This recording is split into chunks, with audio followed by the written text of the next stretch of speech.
DJ Kanchan Raj नीम चौक चौसीमा वैशाली। कारी कारी केसिया कोई सजल पूरा गजरा के जान।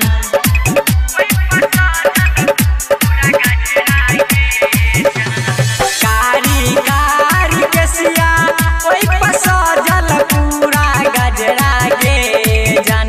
गजान सजल पूरा गजरा के जान। गजान जान मारैया तो हर आँखक कजरा गे जान।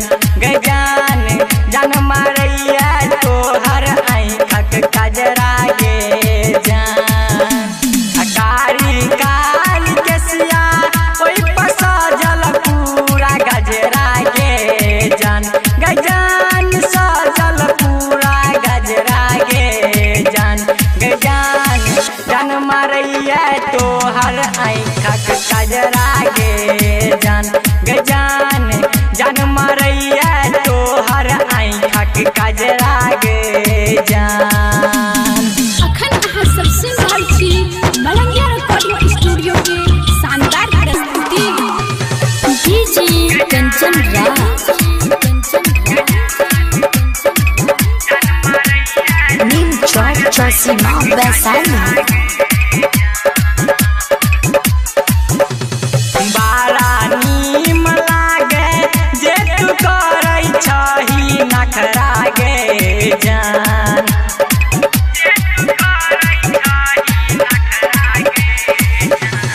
बारा नीम लागे जे तू करै छही नखरा गे जान।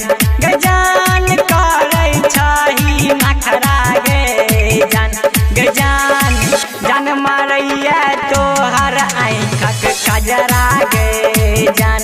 गजान जान मारैया तो हर आँखक कजरा गे जान। बारा नीम लागे जे तू करै छही नखरा गे जान। गजान करै छही नखरा गे जान।